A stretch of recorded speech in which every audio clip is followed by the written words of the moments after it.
கர்த்தருடைய பரிசுத்த நாமத்துக்கு ஸ்தோத்திரம். இந்த நாளில் நாம் இந்த பைபிள் கிளாஸ் நடத்துவதற்காக வந்திருக்கிறோம். சாரோன் தியாலஜி செமினரில் ஆன்லைன் பைபிள் காலேஜில் இருந்து உங்களுக்கு நான் இப்போ கிளாஸ் எடுக்கிறதுக்கு வந்திருக்கிறோம்.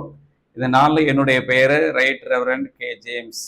நான் திறப்பின் வாசல் ஜெப வீடு என்ற ஒரு ஆலயத்தை வச்சு நடத்தி வருகிறோம். நான் வேலூர் மாவட்டத்தை சேர்ந்தவர்.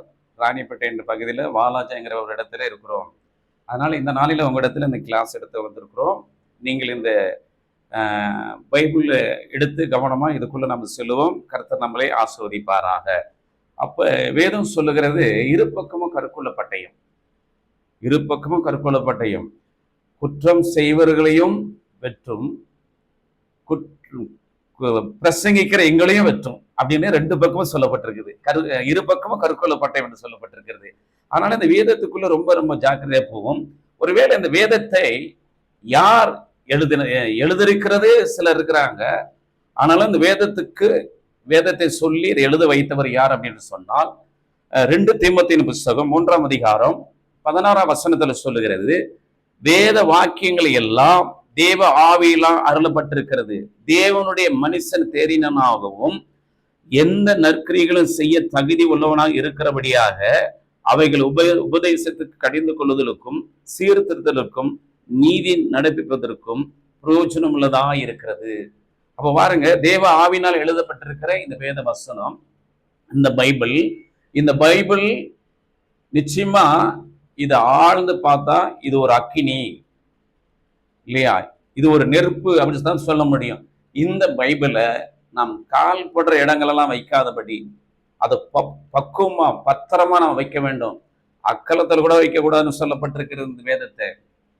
இதுதான் இன்றைக்கு அவர் பேசின அந்த வார்த்தை. அதுதான் வேதம் சொல்லுகிறது, அதிகாலையில் என்னை தேடுகிறவன் என்னை கண்டடைவான், அதிகாலையில் என்னை நோக்கி கூப்பிடு, நான் உனக்கு மறு உத்தரவு தரேன்னு சொல்லி ஆண்டவர் வாக்கு கொடுத்திருக்கிறார்.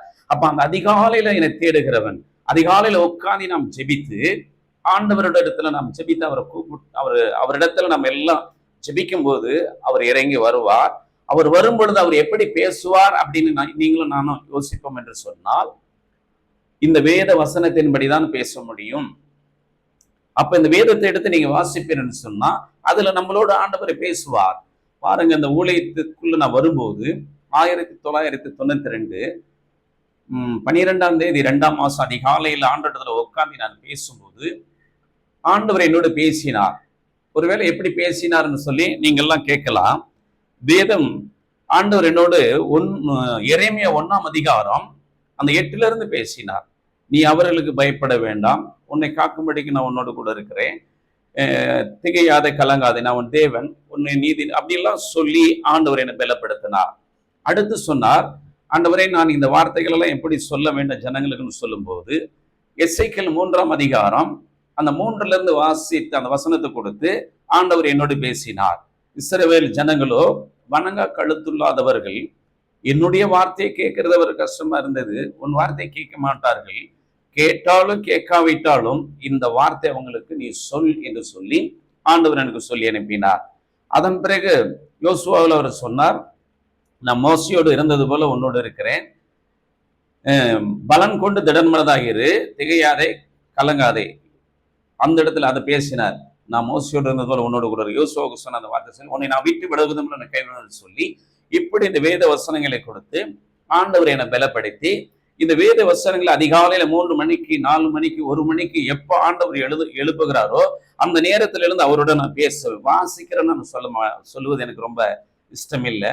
அவரோடு நான் பேசுகிறேன் என்பதை தான் இந்த இடத்துல நாம் பார்க்கிறோம். அப்ப இந்த பைபிள் ரொம்ப இந்த பைபிள் இருக்கிற வார்த்தைகளை நீ பேச பேச பேச விடுதலை ஆக்கும். அப்ப என்ன சொல்றாரு, சத்தியத்தை அறிவீர், சத்தியம் உங்களை விடுதலை ஆக்கும்னு சொல்லப்பட்டிருக்கிறது.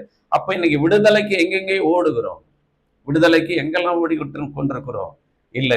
நீங்க இருக்கிற இடத்துல பரிசுத்தத்தோடு கூட நீங்க ஆண்டவருடைய வேத வசனங்களை அந்த கமா புள்ளி எல்லாம் வைத்து வாசித்து அதுல நீங்க நிலைத்து நிற்கும் போது ஆண்டவரே உங்கள் மத்தியில எல்லா வார்த்தையிலும் உங்களுக்காக சொல்லுவார். நீங்க ஒருவேளை எனக்கு இன்னைக்கு இந்த இந்த தேவைப்படுகிற எனக்கு நல்ல படிப்பு வரணும், இல்ல வேலை கிடைக்கணும், இல்ல எனக்கு திருமணம் நடக்கணும், இல்ல நல்ல ஒரு வீட்டை கட்டணும், கார் வாங்கணும், ஏதோ ஒண்ணு செய்யணும், ஆண்டவர் என்னோட பேசுங்க, எனக்கு சொல்லுங்க அப்படின்னு சொல்லி நீங்க கேட்கும்போது, கேட்டு நீங்க அப்படி கண்ணை மூடி ஜெபிக்கும் போது ஆண்டவர் எனக்கு ஒரு வார்த்தையை சொல்லுங்கன்னு சொல்லும்போது உங்களுக்கு ஒரு வசனத்தை தருவார். அந்த வசனத்தை படித்து பார்த்தீங்கன்னா முழுவதும் ஒன்னில இருந்து கடைசி வரைக்கும் அந்த வசனத்தை நீங்க படிச்சு பார்ப்பீங்கன்னு சொன்னால் அதுல நமக்கு சொல்லக்கூடிய வார்த்தையை நமக்கு அவர் சொல்லுவார். அதுல இருக்கும் அந்த அந்த அந்த நீ கேட்ட கேள்விக்கு அங்க ஒரு பதில் இருக்கும். இதுதான் ஆண்டவர். நிச்சயமா இந்த வேத வசனம் நான்லாம் கால் படுற இடத்துல வைக்க மாட்டேன். நான் படுத்துக்கிற பாயில அந்த பைபிளை கீழே வைக்க மாட்டேன். அதே போல காலுக்கு அடியில நான் வெளியில எங்க போனாலும் மடியில வைத்துக் கொள்வேன். சூட்கேஸோ பெட்டியோ பேகோ இருந்தாலும் கூட அனாவசியமா ஒரு இடத்துல வச்சிட மாட்டேன். எங்க திருச்சபை மக்களுக்கு கூட அதுதான் சொல்லுவேன். பைபிளை கீழே வைக்காதீங்க. நம்ம கால் பாத்ரூமுக்கு போய் வருது, எங்கெல்லாம் போய் வருது, இது பரிசுத்தமானது, ஆண்டவர் இதுல பேசக்கூடியவர் என்று சொல்லி சொல்லுவேன். அப்ப நீங்க இந்த கிளாஸ்ல இந்த கிளாஸ் கத்துக்கிற நீங்க, இந்த பைபிள் கிளாஸுக்கு நீங்க செவி கொடுக்கிற நீங்க, இன்னைக்கு இந்த கல்லூரியில அட்டன் பண்ண போற நீங்க ரொம்ப கவனமா நீங்க கேட்க வேண்டியது என்னவென்றால், இல்லையா, இந்த வேத வசனம் உயிர் உள்ளது. இந்த வேத வசனத்துலதான் பரிசுத்த ஆவியானவர் இருக்கிறார் என்று நமக்கு சொல்லப்பட்டிருக்கிறது. அதைதான் இன்னைக்கு நம்ம வேதத்தை கத்துக்கணும். பாருங்க, எபிரேயர் 5ஆம் அதிகாரம் அந்த 12 இருந்து வாசித்தால் ஆண்டோடைய வார்த்தை இப்படி அங்க பேசுகிறது. எபிரேயர் 5ஆம் அதிகாரம் 12. காலத்தை பார்த்தால் போதகராய் இருக்க வேண்டிய உங்களுக்கு தேவனுடைய வாக்கியங்களின் மூல உபதேசங்கள் மறுபடி உபதேசிக்க வேண்டியதா இருக்கிறது. நீங்கள் பலமான ஆகாரத்தை அல்ல, பால் உண்ணத்தக்கவர்களா இருக்கிறீர்கள். பால் உண்ணுகிறவன் குழந்தையா இருக்கிறபடினாலே நீதியின் வசனத்தின் மேல் பழக்கம் இல்லாதவனாய் இருக்கிறான். பலமான ஆகாரமானது நன்மை தீமைக்கென்று பயிற்சி பகுத்தறியத்தக்கதாக முயற்சி செய்யுங்கள் என்று சொல்லப்பட்டிருக்கிறது. அப்ப அருமையான இந்த பிள்ளைகளே, இந்த நாளில் ஆண்டோடைய இந்த வேத வசனம் இவ்வளவு விசேஷம். அப்ப நாம் படிக்க வேண்டும், வேதத்தை படிக்க வேண்டும். படித்து அதன் பிறகு அந்த வேதத்தில் இருந்து அவருடைய மகிமை, அவருடைய வல்லமை, அவருடைய பரிசுத்த ஆவியை பெற்று நீ வெளியில போகும்போதுதான் அந்த பிரசங்கிக்கிற மகிமை, அந்த பிரசங்கிக்கிற வல்லமை நம்மளோடு கூட இருக்கும். அப்ப நீ பிரசங்கிக்கும் பண்ணும்போது மனம் திரும்புவார்கள். சத்தியத்தை அறிவீர், சத்தியம் உங்களை விடுதலை ஆக்கும் என்று சொல்லப்பட்டிருக்கிறது. அப்ப இந்த நீங்க சத்தியத்தை ஆழமா அறியப்பட வேண்டும். இதற்கு நாம் இந்த பைபிள் காலேஜ்ல நாம் படிக்க வேண்டும், பைபிளை நாம் எடுத்துக்கொள்ள வேண்டும், பைபிளுடைய விஷயத்தை நம்மளை ஆராய்ச்சி பண்ண வேண்டும். அப்படிங்கிறத தான் இன்னைக்கு சாரோன் பைபிள் காலேஜ் இன்னைக்கு நடைபெற்று கொண்டிருக்கிறது. இதுல நீங்க சேருங்க. இன்னும் உங்களுக்கு நல்லா நாங்க பாடம்லாம் எடுக்கிறதுக்கு இருக்கிறோம். அப்ப அதை தான் இன்னைக்கு இந்த வேத வசனம் நமக்கு எச்சரித்து சொல்லுகிறது. நாம் கற்றுக்கொள்ளப்பட வேண்டும். இந்த வேத வசனங்கள் முழுவதும் நமக்கு மனப்பாடமா இருக்கப்பட வேண்டும். பாருங்க, இன்னைக்கு பல இடங்களில் வசனம் பேசுவார்கள், இன்னைக்கு நாம் பேசணும். அப்படிதான் சொல்லப்பட்டிருக்குது. யோவான் 8ஆம் அதிகாரத்தை நாம் வாசிக்கும் போது அங்கு சொல்லுகிறார். யோவான் 8ல வாசிக்கும் போது தேவனுடைய வேத வசனம் நமக்கு இப்படியா சொல்லுகிறது. அந்த வேத வசனத்தை வாசிக்கலாம். 8ஆம் அதிகாரம் யோவான் 8:26 வாசிக்கலாம். உங்களை குறித்து பேசவும் நியாயம் தீர்க்கவும் எனக்கு அநேக காரியங்கள் உண்டு. என்னை அனுப்பினவர் சத்தியமுள்ளவர், நான் அவரிடத்தில் கேட்டவைகளையே உங்களுக்கு சொல்லுகிறேன் என்றார். அப்ப சத்தியத்தையும் அறிவீர்கள், சத்தியம் உங்களை விடுதலை ஆக்கும் என்றார். அப்ப அந்த சத்தியத்தை நாம் அறிய வேண்டும். அப்ப 8ஆம் அதிகாரம் 32ஆம் வசனத்துல வாசிக்கும் போது அது அங்க சொல்லப்பட்ட சத்தியத்தையும் அறிவீர்கள், சத்தியம் உங்களை விடுதலையாக்கும் என்றார். அப்ப சத்தியத்தை அறிவீர், சத்திய விடுதலை ஆக்கும். அப்ப இந்த நீங்க சத்தியத்தை அறிந்து நீங்க தேவனுடைய பிள்ளைகளாய் இருந்து அபிஷேகம் வரங்களை பெற்று அவருடைய மகிமை பெற்று நீங்க நின்று ஜெபித்து பிரசங்கம் பண்ணின பிறகு நீங்க ஜனங்கள் மேல கை வைத்து ஜெபிக்கும் போது அப்ப ஆண்டருடைய மகிமை அந்த இடத்துல அங்கு வியாதிஸ்தர்கள் குணமாகுவார்கள், குருடர்கள் பார்வை அடைவார்கள், செவிடர்கள் கேட்பார்கள், முடவர்கள் நடப்பார்கள், சப்பானி ஓடுவார்கள். அசுத்த ஆவிகளை விலகி ஓடும், பேய் பிசாசுகள் ஓடும். அந்த நேரத்துல இப்ப யாரு விடுதலை ஆக்குறார்? குமாரன் உங்களை விடுதலை ஆக்கினால் மெய்யாகவே நீங்கள் விடுதலை ஆவீர் என்று சொல்லி ரோமர் 8:32 சொல்லும். ரோமர் 8:32 சொல்லுகிறது, குமாரன் உங்களை விடுதலை ஆக்கினால் மெய்யாகவே நீங்கள் விடுதலை ஆவீர்கள். அப்ப நீங்கள் இந்த வேத வசனங்களை கற்று இந்த அபிஷேக வரங்களை பெற்று நீங்க ஆண்டுடைய பிள்ளைகளா இருக்கும்போது இந்த மகிமை, இந்த பிரசன்னம், இந்த வல்லமை இதெல்லாம் பெற்றுக்கொண்டு நீங்க பிரசங்கிக்கும் பொழுது நிறைய அசுத்தாவிகளை விரட்ட முடியும். நாங்கெல்லாம் பாருங்க, சின்ன வயசுல ஆண்டுடைய அந்த நாட்களில மனம் திரும்ப ஞானஸ்தானம் எடுத்ததை சொல்லுகிறேன். என்னுடைய வயசு நான் 40-45 தான் நாம் அந்த ஞானஸ்தானத்தை எடுத்துன்னு வச்சுக்கிங்க. அந்த ஞானஸ்தானம் எடுத்த பிறகு அதுக்கு அந்த வயசுல நான் பார்க்கும்போது அவருடைய பாதத்திலிருந்து அதிகாலையில நின்று செபித்து, அப்பா எனக்கு இதெல்லாம் வேண்டும்னு சொல்லி கேட்பேன். அப்ப எனக்கு கொடுப்பார். பாருங்க, நான் முடவரை நடக்க செய்திருக்கிறேன். குப்பன் என்கிற ஒரு மனுஷர் முடவராய் நடந்து வாய் பேச முடியாத, கை பேச முடியாத, சித்தனக்கால் என்கிற எங்க பகுதியில் அந்த ஓச்சேரி காவிரிப்பாக்கம் என்கிற பகுதியில் சித்தனக்கால் என்கிற ஊர்ல முடவராய் இருந்தவர் நான் பிரசங்க பண்ணி ஜெபித்த போது நடந்து வந்தா. வன்னிவீடு என்கிற ஒரு கிராமத்துல குருடனா இருந்த மகேஷ்னு சொல்லி ஒரு தம்பி, நான் ஜெபித்த போது அந்த தம்பி குருடனா இருந்தவர் அவர் பார்வையடைந்து சொன்னார், ஐயா இந்த 4 சேர எங்களுக்கு தெரியுதுன்னு சொன்னார். என் அருமை தேவனுடைய பிள்ளைகளே, ஒரு தம்பி இருந்தான் பாருங்க, அவன் சின்ன வயசு, பேச முடியல. அவங்க வீட்டுக்கு ஜெபத்துக்கு போயிருந்தோம். அப்படி போகும்போது பாருங்க, அவன் பேச முடியாத இருந்தான். அவங்க அத்தை சார் வந்து இவன் பேச மாட்டாங்கன்னு சொல்லும்போது அவனை பேச வைத்தோம். ஜெபித்திட்ட பிறகு அல்லேலூயா சொல்லு, அல்லேலூயான்னு சொல்லும் போது அவன் அல்லேலூயா அல்லேலூயா அல்லேலூயா சொல்லி அப்படி பேச ஆரம்பித்தான். இன்னைக்கு ஆபத்துன்னு சொல்லி இருந்து இன்னைக்கு அவர் 18 வயசுல வேலை செய்து கொண்டிருக்கிறார். என் அருமை தேவனுடைய பிள்ளைகளே, இதைத்தான் சொல்லுகிறோம். நீங்கள் வேதத்தை திறமையா வாசித்து ஏனோ தானே இல்லை, ரொம்ப கவனமா வேதத்துக்குள்ள போய் இந்த வேத வசனம் தான் ஆண்டவர், இதைத்தான் நம்ம பேச போறோம். இந்த வேதத்தை திறந்து வாசித்தாதான் ஆண்டவர் நம்மளோட பேசுறாருன்னு அர்த்தம். இது ஒரு பைபிள் பாருங்க. இந்த பைபிள் வந்து பேப்பர் மாறலாம், மை மாறலாம், ஒரு நாள் இந்த எழுத்து மாறவே மாறாது. நல்ல கவனமா வச்சுக்கீங்க. பேப்பர் மாறும், மை மாறும், ஆனா இந்த எழுத்து ஒரு காலமும் மாறினதில்ல. ஆண்டு பரிசு பிதாவானவர் இந்த உலகத்தை உண்டாவதற்கு முன்பதாக அவருடைய வார்த்தைகள் எல்லாம் தகடில் எழுதப்பட்டது, ஓலைச்சுவடியில் எழுதப்பட்டது, பல விதத்துல கல்கள் எழுதப்பட்டது.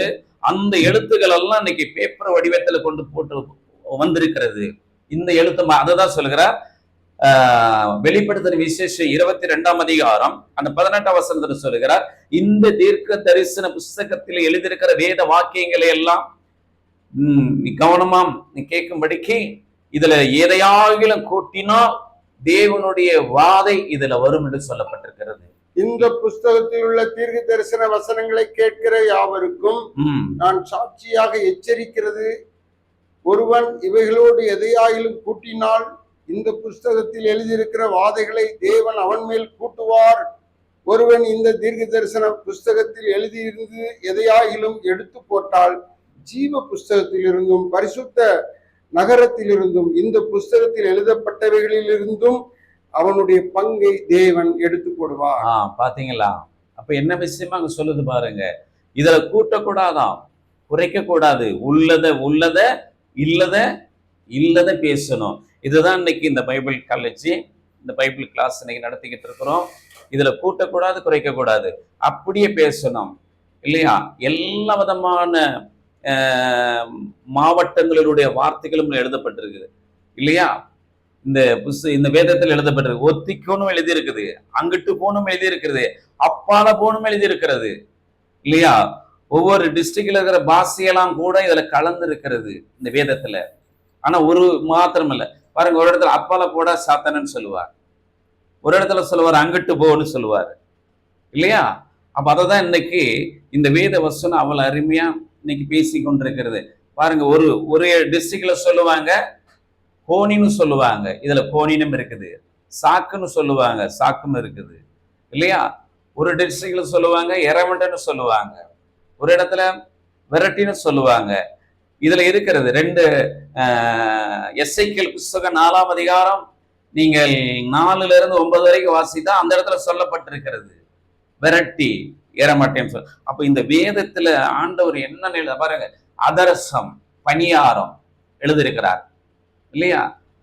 அப்படி எல்லா வார்த்தைகளும் இதுல இருந்து தான் வெளியே எடுக்கப்பட்டிருக்கிறது அப்படிங்கிறத நான் உணர முடிகிறது. அப்ப அதுதான் இந்த வேதத்தை கூட்டாதபடி குறைக்காதபடி உள்ளதை இல்லதை இல்லதை என்று நாம் பேசுவதற்காக இந்த பைபிளை நாம் கற்றுக்கொள்ள வேண்டும். அதுல எல்லாம் கரெக்டா நாம் பார்க்கணும், மேல கீழே என்ன இருக்கிறது, என்ன சொல்லியிருக்கிறார் அப்படின்னு. ஒருவேளை எல்லாம் இன்னைக்கு நிறைய குழப்பி விட்டுருவாங்க. அது பழைய ஏற்பாடு, இது வேதம் சொல்லுகிறது நேற்றும் இன்றும் என்றும் மாறாதவர். பழைய ஏற்பாடுடைய இல்லையா, ஆதியாகமம் 2ஆம் அதிகாரம் 7ஆம் வசனம் 8, 9 வசனத்தை வெளிப்படுத்தின விஷயத்துல எழுதியிருக்கிறாரு. அது என்னங்கிறத இல்லையா, யோவான் 1:20 எழுதியிருக்கிற, யோவான் 20ஆம் அதிகாரம் 21, 22 எழுதிக்கிறாரு. அந்த ஆவியா ஓதுகிறார் என்று சொல்லப்பட்டிருக்கிறது. அப்ப இந்த வேத வசனம் அதுதான் இன்னைக்கு நமக்கு ரொம்ப திட்டமா சொல்லுகிறது.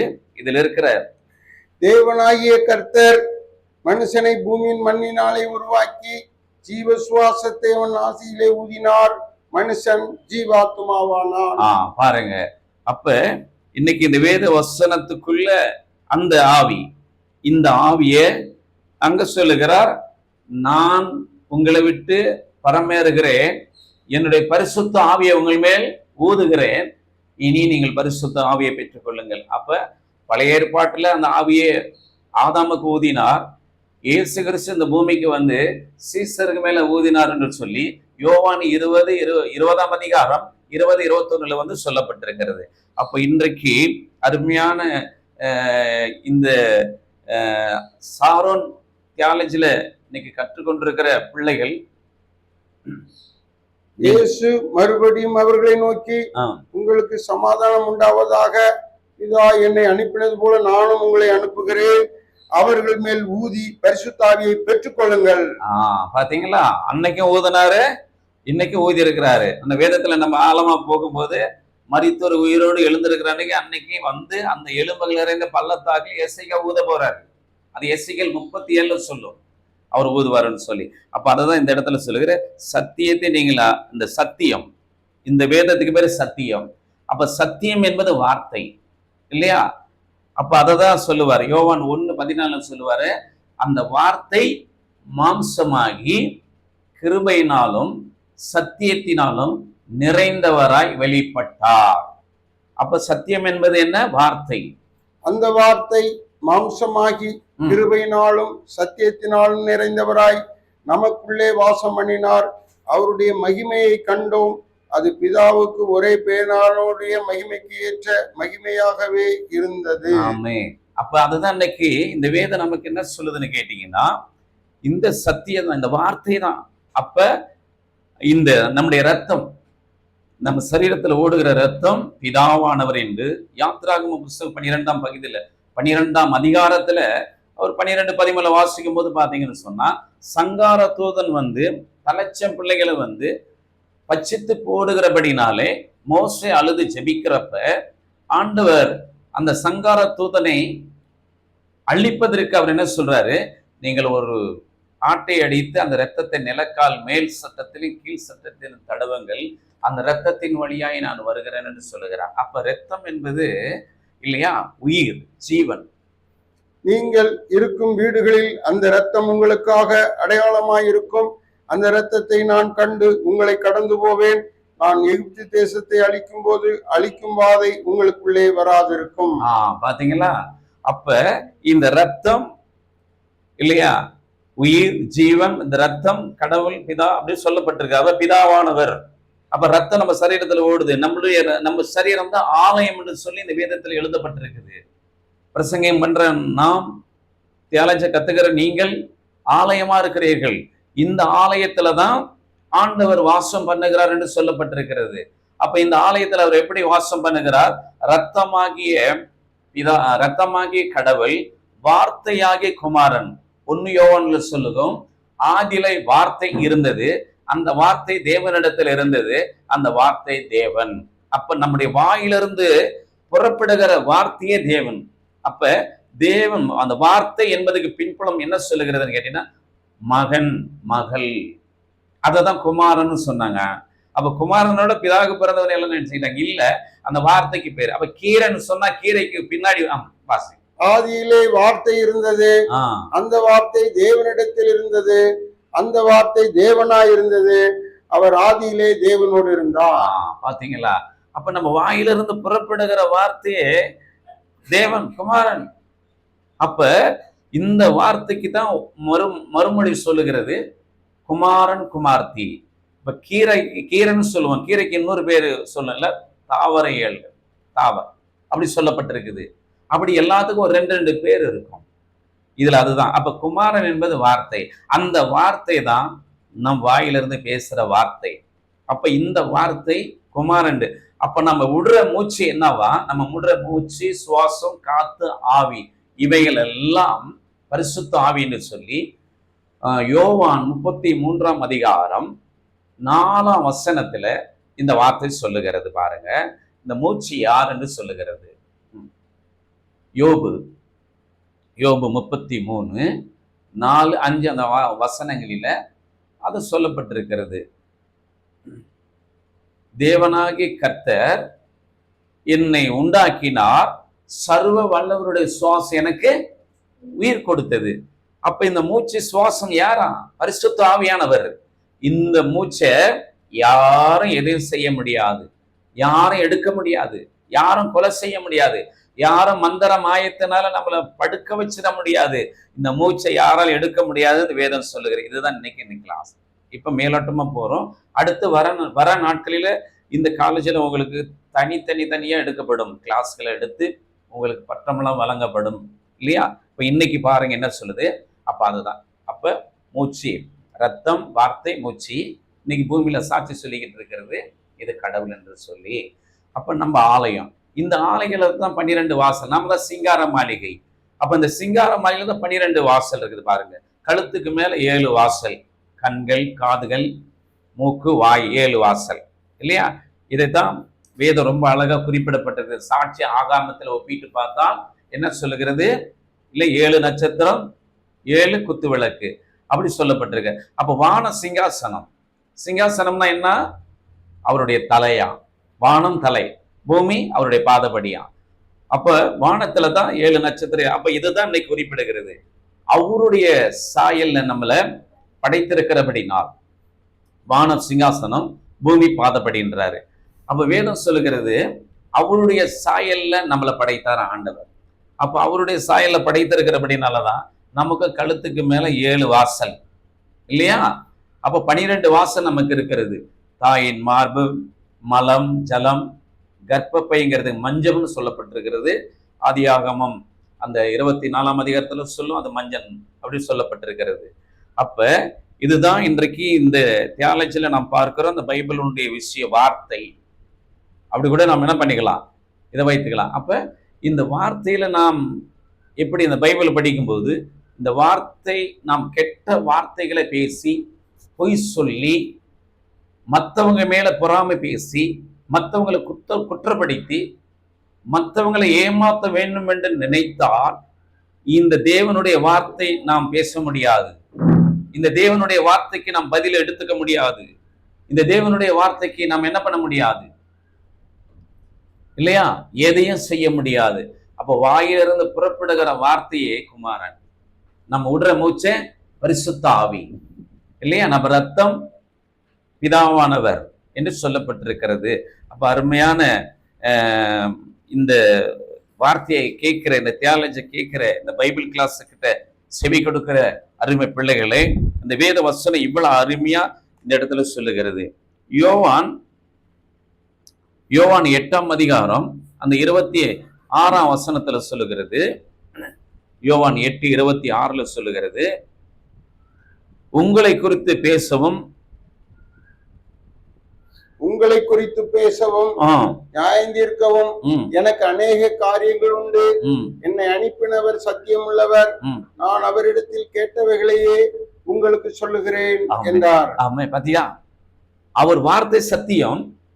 அவர்கிட்ட கேட்டதே உங்ககிட்ட நான் பேசுறேன். இப்ப நீங்க இதுல கற்றுக்குன்னு நீங்க பிரசங்கீராகி நீங்கள் செய்திய சுவிசேஷகராக நீங்க நியமிக்கப்பட்டு அவர் அபிஷேகத்தை பற்றி நீங்க பேசும்போது இந்த சத்திய ஆவியானவர் உங்களை மறைத்து பேசுவார். உங்கள் வாயின் வார்த்தைகளை கேட்டு குருடர் பார்வை அடைவார்கள், செவிடர்கள் கேட்பார்கள், முடவர்கள் நடப்பார்கள், சப்பானி ஓடுவார்கள். அததான் இன்னைக்கு ரொம்ப தெளிவா இந்த வேத வசனங்களை வாசித்து நாம் இந்த சத்தியத்தை ஆராய்ந்து அறிந்து படித்து இதுல நாம் பற்ற பெற்று நாம் ஆண்டுடைய மகிமையை செய்ய வேண்டும் என்பதை தான் இந்த வேத வசனம் நமக்கு இந்த இடத்துல சொல்லுகிறது இல்லையா? அப்ப வேதம் ரொம்ப தெளிவா சொல்லுது. யோவான் 1:1 வாசிக்கும். ஆகவே கலங்காதீர்கள், சத்தியம் உங்களை விடுதலை ஆக்கும், சத்தியத்தை அறிவீர், சத்தியத்தை நீங்கள் பெற்றுக்கொள்ள வேண்டும் என்றுதான் சொல்லப்பட்டிருக்கிறது. அப்ப இதை அறியணும். இந்த சத்தியத்தை அறிந்தால்தான் நாம் அற்புத அடையாளத்தை செய்ய முடியும் என்று சொல்லி இந்த வேத வசனம் ரொம்ப தெளிவா சொல்லுகிறது. 1 பேதுரு 2:1 வாசித்தால் அந்த வார்த்தை, தேவனுடைய வார்த்தை அங்கு சொல்லுகிறது இப்படி இருக்க கர்த்தர் தயவுள்ளவர் என்பதை நீங்கள் ருசித்து பார்த்ததுண்டானால் சகல துர்க்கணத்தையும் சகலவித கபடத்தையும் வஞ்சகங்களையும் பொறாமைகளையும் சகலவித புறங்கூறுதலையும் ஒழித்துவிட்டு நீங்கள் வளரும்படி புதிதாய் பிறந்த குழந்தைகளைப் போல திருவசனமாகிய களங்கமில்லாத ஞானப்பால் மேல் வாஞ்சையாயிருங்கள். ஆமே. பாத்தீங்களா? அப்ப எல்லாத்தையும் விட்டு இந்த சத்தியத்துக்குள்ள போகும்போது கலகம் இல்லாத இல்லையா ஞானப்பாலாம், கலகம் இல்லாத ஞானப்பால். இதை நீங்க எவ்வளவு விசேஷமா இதை கத்துக்க வேண்டியது இருக்கிறது. அதிகாலையில உட்காந்து ஒரு பாதத்துல நின்று இந்த வேத வசனத்தை வாசித்து பாருங்களேன். எங்களுக்கெல்லாம் மத்தியானம் ஒரு வேளை சாப்பிட்டு 1 மணி நேரம் தூக்கம் தான். எந்த நேரத்துல எழுப்புவாரோ அந்த நேரத்துல உட்காந்தி நாங்கள் இந்த வேத வசனத்தை உட்கொள்கிறோம், சாப்பிடுகிறோம் என்று சொல்லி வேதம் சொல்லுகிறது. அதே வசனம் சொல்லுகிறது. 1 யோவான் 2:1 வாசித்தால் இந்த வார்த்தை ஆண்டவர் இந்த இடத்துல பேசுறத பாருங்க. 1 யோவான் 2:1 இப்படிக்கு இருக்க கர்த்தர் தயவுள்ளவர் என்பதை நீங்கள் ருசித்து பார்த்ததுண்டானால் சகல துர்க்குணத்தையும் சகலவித கபடத்தையும் வஞ்சகங்களையும் பொறாமைகள் சகலவித புறங்கூறுதலையும் ஒழித்துவிட்டு நீங்கள் வளரும்படி புதிதாய் பிறந்த குழந்தைகளைப் போல திருவசனமாகிய களங்கமில்லாத ஞானப்பாலின் மேல் வாஞ்சையாயிருங்கள்.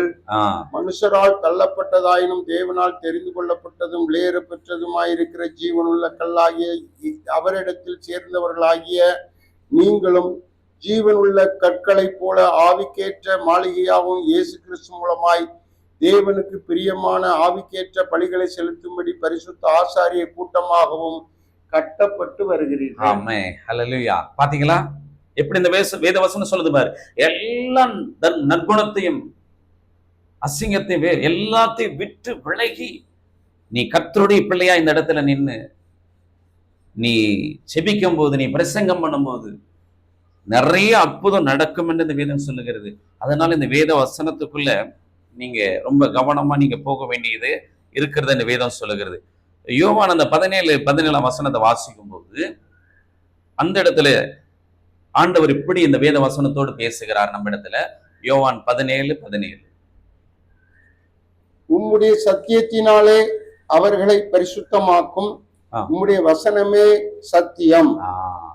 உம்முடைய சத்தியத்தினால அவர்களை பரிசுத்தப்படுத்தும், தேவ வசனமே சத்தியம். அப்ப சத்தியங்கிறது பேசுறது, சத்தியங்கிறது ஏதோ ஒண்ணு இல்லை.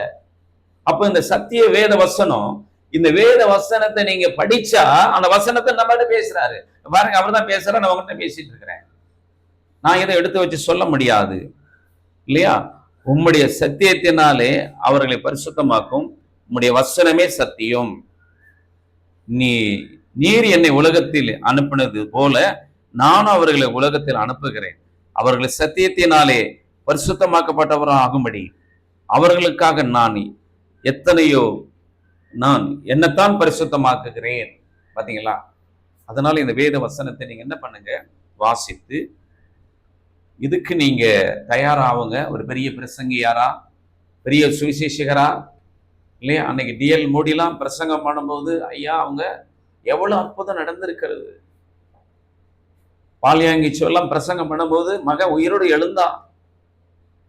இன்னைக்கு நாம் எதை ஊழியம் செய்கிறோம், சாதாரணமா செய்துட்டு போயிடலாம் இல்லையா? இன்னைக்கு எல்லாம் கோச்சிக்காதீங்க, எல்லாம் ஒரு நினைப்பு என்னன்னு கேட்டீங்கன்னா, நாம் அதுல பெரிய பங்களா வாங்கணும், காரு வாங்கணும், அப்படி போயிடணும். இல்லை, ஊழியம் பாடுகள் இல்லையா? இன்னைக்கு இந்த ரெக்கார்டிங் தளமெல்லாம் பார்க்கும்போது கஷ்டப்பட்டுதான் எல்லாம் நடத்தி செஞ்சுக்கிட்டு இருக்கிறாங்க. ஏன் தெரியுமா? பணம் சம்பாதிக்கிறதுன்னு இல்லை, 4 பேர் வேலை செய்யணும், 4 பேருக்கு நன்மை செய்யணும். இந்த சத்தியம் உலகம் முழுவதும் என்ன பண்ணணும்? போய் சேரணும். எவ்வளவு கஷ்டத்தின் மத்தியில தான் இதெல்லாம் இன்னைக்கு நடத்தி கொண்டிருக்கிறாங்க. ஏதோ அங்கிருந்து பணம் வருது, இங்க எந்த பணமும் இல்லை. அவரா இது வானம் பார்த்த பூமி. அதனால் இந்த இந்த தேவனுடைய இந்த வேத வசனத்தை நீங்க ரொம்ப அறிஞ்சு இதை நீங்க நடந்தா ரொம்ப நல்லா இருக்கும். அப்ப அதை தான் இன்னைக்கு இதுதான் சத்தியத்தினுடைய இந்த வேதத்தினுடைய மிக முக்கியமான இந்த பகுதிகளை நாம் பார்க்கிறோம். பாருங்க, நம்ம சரீரமே ஆலயம்னு சொல்லிடுச்சு. அப்ப அதுதான் இந்த சரீரமா இருக்கிற நம்மள காரி திப்பிடக்கூடாது, கெட்டவன்னு சொல்லிடக்கூடாது, தொடப்பத்தில் அடிப்பேன்னு சொல்லக்கூடாது, செருப்பில் அடிப்பேன்னு சொல்லக்கூடாது, பல விதத்துல நம்மள தூஷித்தரக்கூடாது. அப்ப என்ன சொல்லுது இந்த வேதம்? நீங்களே ஜீவனுள்ள தேவனுடைய ஆலயமா இருக்கிறீர்கள். 1 கொரிந்தியர் அந்த 3:16 2 கொரிந்தியர் 3:16 சொல்லும் இல்லையா? நீங்களே ஜீவனுள்ள தேவனுடைய ஆலயமா இருக்கிறீர்கள், இந்த ஆலயத்துல நான் வாசம் பண்ணுகிறேன். நீங்கள் தேவனுடைய ஆலயமாய் இருக்கிறீர்கள் என்றும் தேவனுடைய ஆவி உங்களில் வாசமாய் இருக்கிறது என்றும் அறியாது இருக்கிறீர்களா? ஒருவன் தேவனுடைய ஆலயத்தை கெடுத்தால் அவனை தேவன் கெடுப்பார். தேவனுடைய ஆலயம் பரிசுத்தமாய் இருக்கிறது, நீங்களே அந்த ஆலயம். நீங்களே அந்த ஆலயம். இந்த ஆலயத்தை கெடுத்துடக்கூடாது. ஊழியத்துக்கு வருகிற இந்த பைபிள் கிளாஸ் சேரப்போகிற பிள்ளைகள், நீங்கள் பாஸ்டர் ஆக போறீங்க, சுவிசேஷகர் ஆக போறீங்க இல்லையா? இந்த இடத்துல நாம் கவனமாய் இருந்து இந்த ஆலயத்தை நாம் கெடுத்துடக்கூடாது. எப்படி கெடுத்துடக்கூடாது கொஞ்சம் விவரமா சொல்றேன் இல்லையா? இந்த ஆலயம் கர்த்தருடையது. நாம் செல்போன்ல பல வழியில போயிடக்கூடாது, நம்முடைய போதைப் பொருளுக்கு அடிமையாகி விட்டுறக்கூடாது, பல விதத்துல நமக்கு புயல பொருள்கள் எதையும் நம்ம பயன்படுத்திடக்கூடாது. நாம் எல்லாம் கர்த்தருடைய பிள்ளைகள்.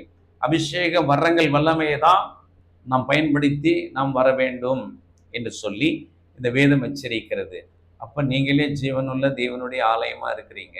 இந்த ஆலயத்துல தான் அவர் குடிக்கொண்டிருக்கிறார். நீங்க எப்போன்னா நீங்க பேசலாம், எப்போனா பேசலாம். அதான் சொல்றார், உலகத்தின் முடிவு வரைந்தும் சகல நாட்களிலும் நான் உங்களோடு கூட இருக்கிறேன். அப்ப எப்படி இருக்கிறாரு? ரத்தமாகிய பிதா, வார்த்தையாகிய குமாரன், மூச்சு ஆகிய பரிசுத்த ஆவி. பிதா, குமாரன், பரிசுத்த ஆவியானவர் இல்லையா? அப்ப என்று சொல்லப்பட்டிருக்கிறது. அப்ப இந்த 2 தீமோத்தேயு 3:16 நாம் வாசித்தோம். தேவ வாக்கியங்கள் எல்லாம் தேவ ஆவியால் அருளப்பட்டிருக்கிறது. இது என்ன தேவ ஆவியில எழுதப்பட்டது. புதிய ஏற்பாடு வரும் பொழுது அங்க பார்க்கும்போது தேவ ஆவியான ஒரு சொல்ல உருவமே இல்லாத ஆவி சொன்னது அப்படி எழுதிக்கிறார் மோசே. அந்த 5 ஆகாமத்திலையும் பார்க்கும்போது இங்க பார்க்கிறோம், இயேசு சொல்ல புதிய ஏற்பாட்டுல மத்திய எழுதின சுவிசேஷம் இல்லையா, மார்க் எழுதின சுவிசேஷம், லூக்கா எழுதின சுவிசேஷம், யோவான் எழுதின சுவிசேஷம். சுவிசேஷம் சொன்னா அவர் சொல்லி கொடுத்த அந்த வார்த்தைகள், இதையெல்லாம் பயபக்தியோடு எழுந்து நம்ம வாசிக்கணும். இந்த சுவிசேஷம் எல்லாம் வாசிக்கும் போது கால் நீட்டிக்கின்னு உட்காந்து எல்லாம் வாசிக்கும் போது நிச்சயமா நம்ம ஆண்டவர் கொஞ்சம் வருத்தப்படுவாருங்களே. எனக்கு ஒரு சில கற்பனை உண்மையா இருக்கிறது. அதனால நாமெல்லாம் வாசிக்கும் போது அதை ரொம்ப உட்காந்து பக்குவமா பயபக்தியோடு வாசிக்கணும். ஏன்னா இந்த பைபிள்ல இருந்து ஆண்டவர் பேசுகிறார். அதை தான் இங்க சொல்லுது, சத்தியத்தை அறிவீர்கள், சத்தியம் உங்களை விடுதலை ஆக்கும்.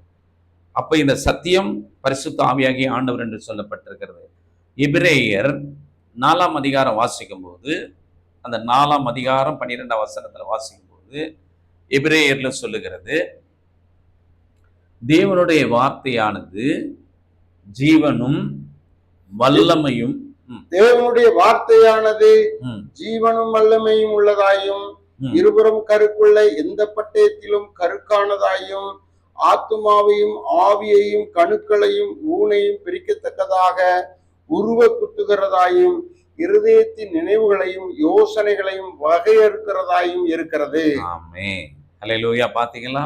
அப்ப தேவனுடைய வார்த்தை, இந்த வசனம் உள்ள போனா நமக்குள்ள கேடான சிந்தனைகள், எண்ணங்கள், புத்திகள் எல்லாத்தையும் விளக்குவாராம். அதான் ரோமர் 1:28 சொல்லும். ரோமர் எழுதின புஸ்தகம் 1:28 சொல்லும், தேவனை அறியும் அறிவை தேவனை அறியும் அறிவை பற்றி கொண்டிருக்க அவர்களுக்கு மனதில்லாதிருந்தபடியால் தகாதவர்களை செய்யும்படி தேவன் அவர்களை கேடான சிந்தனைக்கு ஒப்பு கொடுத்தார். அப்ப இன்னைக்கு சொல்றாங்க, என் பிள்ளைக்கு சாத்தான் பிடிச்சிட்டான். எந்த சாத்தானும் பிடிக்க முடியாது. ஏன்னா அவர் பாவியா இருந்தாலும், பரிசுத்தவானா இருந்தாலும், யாரா இருந்தாலும், பிச்சைக்காரனா யாரா இருந்தாலும், அவன் சரீரத்துல அந்த ரத்தம், வார்த்தை, மூச்சு இருக்கிறது. ஆனாலும் இங்க கேடான சிந்தனைக்கு ஒப்பு கொடுக்கிறாராம். நம்மளை பேய் ஒப்பு கொடுக்கல, சாத்தான் ஒப்பு கொடுக்கல, மந்திரம் ஒப்பு கொடுக்கல, இல்லையா? நம்மளை ஒப்பு கொடுத்திருக்கிறது யாரா? நீ தேவனை அறியாதபடி, ஆலயத்துக்கு போகாதபடி, ஆண்டவரை தேடாதபடி, அதிகாலையில் எழுந்து, இல்லையா, சுவிசேஷத்தை நீ கேட்காதபடி, வேத வசனத்தை நீ கேட்காதபடி இருப்பாயானால் உன்னை கேடான சிந்தனைக்கு ஒப்பு கொடுத்துறாராம். அந்த கேடான சிந்தனை 24 விஷயத்தை சொல்லுது. அதை கேட்கும் போது அதைத்தான் சொல்றாரு இந்த வேத வசனத்துல, எபிரேயர் 4:12. இதையெல்லாம் அந்த வேத வசனம் போக போக போக அந்த வேசித்தனம், அந்த துரோகம் பண்ணுகிறது, தாய் தகப்பனுக்கு கீழ்ப்படியாதவர்கள், பெற்றோருக்கு கீழ்ப்படியாதவர்கள், பொல்லாதவர்கள், விபச்சார வேசித்தனத்துக்குள்ள இருக்கிற எல்லா கேடான சிந்தனைகள் அத்தனையும் வெட்டி விழுத்துகிறார் என்று சொல்லப்பட்டிருக்கிறது. வாசிங்க. தேவனுடைய வார்த்தையானது ஜீவனும் வல்லமையும் உள்ளதாயும் இருபுறமும் கருக்குள்ள எந்த பட்டயத்தினாலும் கருக்கானதாயும் ஆத்துமாவையும் ஆவியையும் கணுக்களையும் ஊனையும் பிரிக்கத்தக்கதாக உருவ குத்துகிறதாயும் இருதயத்தின் நினைவுகளையும் யோசனைகளையும் வகையறுக்கிறதாயும் இருக்கிறது. நல்லா அந்த வசனத்தை கேட்டுக்கீங்க, கேட்டு இது ப்ரிப்பேர் பண்ணுங்க. அங்க ரோமர்ல சொன்னாரு, கேடான சிந்தனைகளை ஒப்பு கொடுத்துட்டேன். இப்ப இந்த கேடான சிந்தனையிலிருந்து நீ எப்படி விலக வேண்டும் என்று சொன்னா, ஜெபித்து இந்த வேத வசனத்தை நாம் ஊட்ட வேண்டும் அவங்களோடு கூட. இது எபிரேயர் 4:12 வசனத்தை இவங்க உள்ளத்துல ஊற்றி இந்த வேத வசனத்தை உள்ள விட்டு, அதுதான் சொன்னார், அந்த வார்த்தை மாம்சமாகி கிருபையினாலும் சத்தியத்தினாலும் நிறைந்தவரா வெளிப்பட்டார். அப்ப அந்த வார்த்தை, இந்த சத்திய வார்த்தையை உள்ள அனுப்பும் போது இப்படியாப்பட்ட கேடான சிந்தனையிலிருந்து விடுதலை ஆக்கி பரிசுத்தவான்களாய் நம்மளை மாற்றி, இல்லையா, அந்த ஆவின் கனியில கொடுத்த அன்பு, சந்தோஷ, சமாதான, நீடிய பொறுமையோடு நம்மளை வைக்கிறார். நாம் நடந்து போகும் பொழுது அசுத்தாவை ஓடும். நாம் நடந்து போகும் பொழுது குருடர் பார்வை அடைவார்கள். நாம் நடந்து போகும் பொழுது நம்ம வார்த்தைகளை கேட்டு செவிடர், குருடர், முடவர், சப்பானி ஓடுவார்கள். அற்புத அடையாளம் நடைபெறும். இதுதான் இன்னைக்கு நான் 2014 மழை இல்லாதபடி எல்லாம் வேதனை அடைந்தார்கள். அந்த 2014 ஆகஸ்ட் 15ஆம் தேதி 14-15ஆம் தேதி வரைக்கும் 40 மணி நேரம் புசியாமல் குடியாமல் ராணிப்பேட்டை SMHC மருத்துவமனையில 40 மணி நேரம் உபவாசம் இருந்தோம். ஆகஸ்ட் 2014 பேப்பரு, டிவி எல்லாம் எடுத்து பாருங்க. அதுக்கு முன்னாடி தண்ணி இல்லாத ரொம்ப கஷ்டப்பட்டோம். அப்ப ஆண்டவர் எனக்கு சொன்னார், ஆமோஸ் 2ஆம் அதிகாரம் 3ஆம் அதிகாரம் வசனத்தை கொடுத்து, நீ போய் உபவாசம் இருந்து ஜெபித்து அழுது பிளம்பு, இல்லையா அப்படின்னு சொன்னார். அப்ப இன்றைக்கு அதுதான் இந்த வேத வசனத்தை வைத்து அன்றைக்கு ஆண்டவர் எனக்கு கொடுத்த அந்த வார்த்தைகளின் படி ஜெபித்தோம். ஆண்டவர் மழையை தந்தார். இன்னைக்கு இந்த வார்த்தையை கேட்கிற பிள்ளைகள் இந்த வேத வசனத்தை நீங்கள் உட்கொண்டு இந்த சாரோன் தியாலஜி செமினேரி ஆன்லைன் கிளாஸ்ல நீங்க கற்றுக்கொள்ளுங்க. இந்த காலேஜ் மூலியமா எல்லாம் உங்களை ஆசீர்வதிக்கப்படும், எல்லாம் செய்வார்கள், இல்லையா? இன்னைக்கு இந்த தரிசன டிவியில் என்னை பேசும்படியா அழைத்த இந்த தரிசன டிவியினுடைய டைரக்டர் அவர்கள், ஊழியர்கள் அவர்கள், எல்லா கேமராமேன், எடிட்டர் எல்லாத்தையும் உங்களுக்கு கரத்தில் ஒப்படைத்து நாம் ஜெபிக்கலாம். எங்கள் அன்பான நேசிக்கிற அருமை தகப்பனே, இந்த அருமையான நாளில் ஆண்டவரே, இந்த வார்த்தையை கேட்ட பிள்ளைகளும் ஆண்டவரே, இந்த தரிசன டிவிக்கு முன்பதாக நின்று கேட்ட அந்த வார்த்தைகளையும் இதற்கான எல்லாரையும் நான் கருத்தில் ஒப்படைக்கிறேன். அப்படி எல்லா பிள்ளைகளையும் ஆசீர்வதிங்க, பலப்படுத்துங்க, காத்து வழி நடத்துங்க, எல்லா தேவைகளும் சந்தித்து உயர்த்துங்கப்பா. இயேசு கிறிஸ்து நாமத்தில் ஜெபிக்கிற அந்த வார்த்தை கேட்கிற ஒவ்வொரு பிள்ளைகளோடும் இந்த உயிருள்ள வார்த்தை அவருள்ள இடத்துல இறங்கி அவங்களை ஆசீர்வதி பலப்படுத்த வேண்டும் என்று இயேசு ஜெபிக்கிறோம் நல்ல பிதாவே. ஆமென். என் ஆத்துமாவே கர்த்தரை ஸ்தோத்திரியே, என் முழுவதுமே பரிசுத்த நாமத்தை ஸ்தோத்திரியே, என் ஆத்துமாவே கர்த்தரை ஸ்தோத்திரியே. ஆமாம், ஸ்தோத்திரம். எல்லாருக்கும் நன்றி.